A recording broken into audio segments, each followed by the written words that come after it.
I'm Patrick Marando and I'm a True Self teacher. The True Self is our inner awareness, our inner consciousness. Some people call it our spirit or our soul, but really what it is our natural inborn state, and it's a state of peace and well-being. Throughout our lives we've learned to disconnect from this state, and what I try to help people and teach people is that this state is still there, and learning how to reconnect to it will bring a state of well-being and content to us all.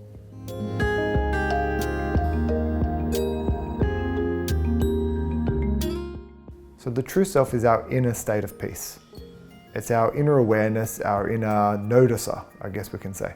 And in that noticing or that awareness, it's like an energetic essence. And that energetic essence is connection with ourselves, but it's also our connection to all that is. When we connect with this part of ourselves, that's the thing that's going to lead us to feeling a sense of peace and well-being. Understanding how to look beyond thoughts and beyond emotions and beyond identification with body is where we land on our true self. When we live from that state, we naturally live from a state of peace and love and self-love. The true self never disappears, it's always there. We always have access to it, we just have greater or lesser awareness and consciousness of its existence. Some gurus or enlightened beings live fully as their true self. Most of us, however, are going to grow a deeper and deeper connection to it over time, and we can do it over time, but we can also do it with concerted effort and desire to connect and listen to what it's saying to us. It's always there waiting for us to connect back in so that we can listen to it and follow what it's saying, which is generally leading us towards a state of well-being and more peace within our life.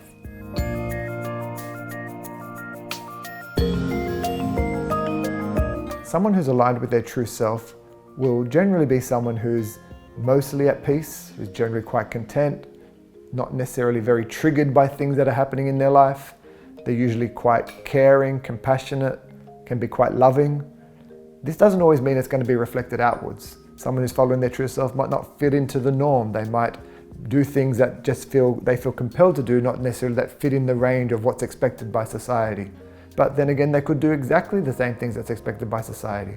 There's generally a sense of peace and well-being. That's the main thing you'd probably notice though.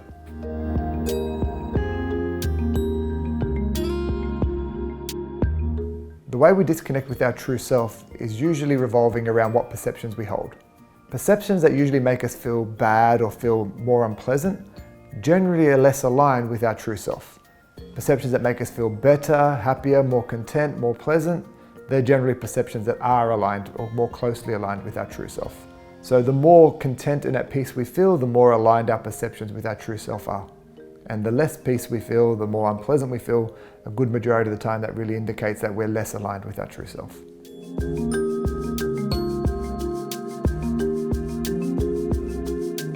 When we're born, we are not born believing anything. We don't have any beliefs. So we're born as a soul or our true self in a body. As we grow up and as we're raised, we get taught our name. So we learn that I am Patrick or I am whatever my name might be. Then what happens is we learn that this body is Patrick too. So we start learning to believe certain things, and we get taught by that by those around us. The things that they teach us, however, they're usually tools of function or thoughts that they've been taught or they've learnt. It doesn't necessarily mean they're thoughts or perceptions that are aligned with how the true self sees us or sees the world. Finding our true self or reconnecting to our true self then results usually in us having the perception of the true self.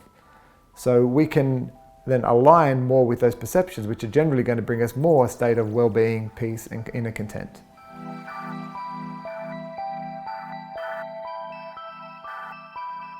The way I'd suggest to start your journey to discover your true self is through meditation and sitting in stillness. So the first part of sitting in stillness is really not doing anything. So it's just sitting quietly.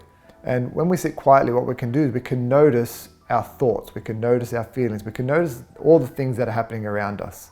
The more we do that noticing, what we can then do is ask, what is the part of myself that is noticing? The more we connect to the part of ourself that is noticing, that's the part of ourself that is the true self.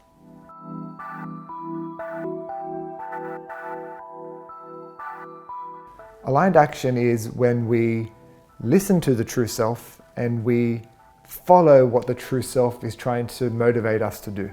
The true self has an innate way of moving through life, and we have an innate way of actually following what it's telling us.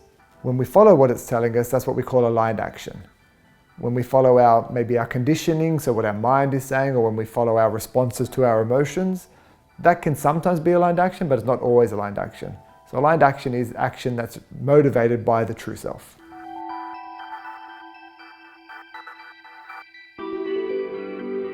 The true self never resists anything. It doesn't resist our emotional states. So our true self is willing to feel bad, it's willing to feel good, it's willing to feel all of them. And when we can sit peacefully in that, and what I call that is the backward step, or Buddhists call that the backward step, sitting peacefully in that emotion, what that generally means is when we do take a forward step, it requires action, we're doing it from a place of feeling more aligned, not just from a place of conditioned response or our raw self-response.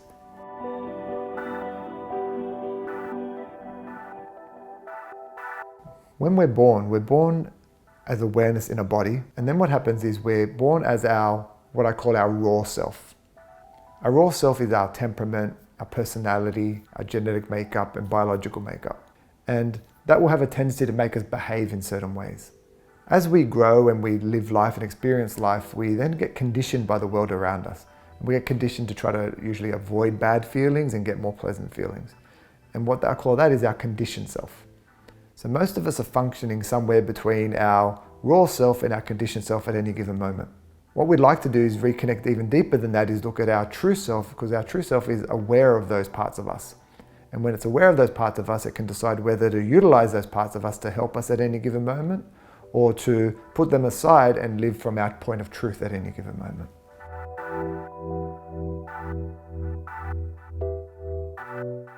Our mind has developed tools of thinking.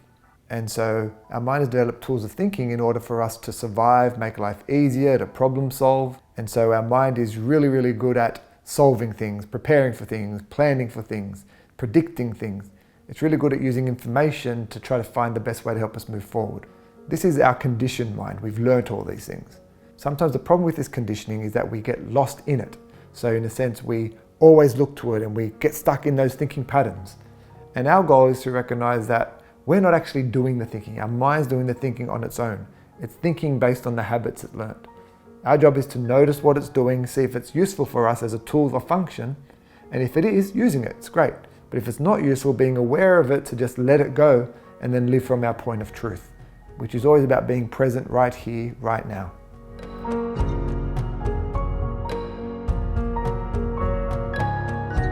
A lot of times our perceptions don't actually align with our true self. And we're aware that our perceptions aren't actually helping us. So we know that they're making me feel bad.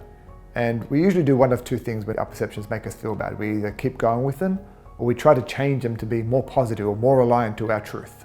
Often though, from where our perception is to where we want to go, it's too big a leap. So the further we try to jump, we don't actually get there. We just end up staying at a perception that keeps us feeling worse. Sometimes to really look at things the way our true self does, we have to bridge our perceptions up to that level, not just expect to get there quickly like that.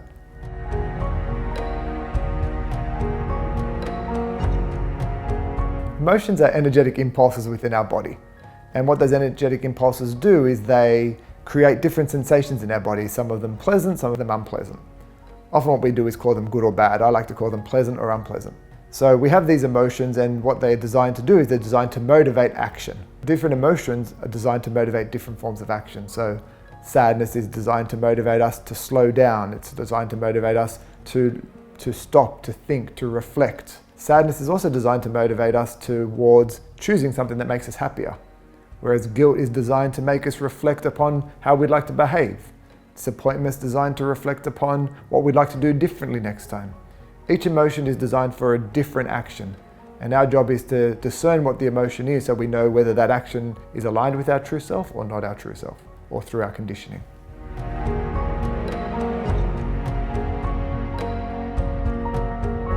I'd say the biggest misconception people have about their emotions is that they're weak if they feel the bad ones. So we're all designed to feel all the emotions. And each emotion is two ends of one spectrum. So happy and sad are one emotion, but two ends of the same spectrum. Feeling disappointed or pleased or proud, two ends of one spectrum. Feeling hurt or pleased or accepted, rejected, they're all two ends of one spectrum. So we can't have one without the other. So when we want the pleasant ones to be in our life, we also have to be available to feel the unpleasant ones. It's not weak, they can help us, they can serve us, we can use them as tools at different times. Learning how to feel our emotions, the whole array of them, is really important, and it's a necessary thing to live as the true self.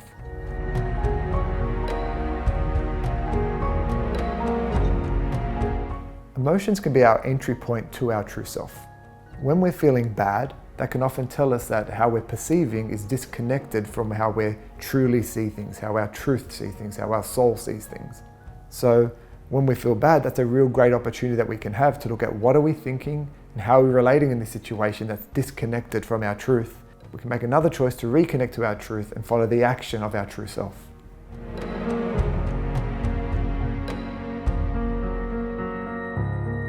Sadness and happiness are one emotion. We wouldn't know happy without sad. So sad is not necessarily a bad thing. Sad is a relative point for how content or happy we feel at any given moment. Sad also helps us motivate towards happy.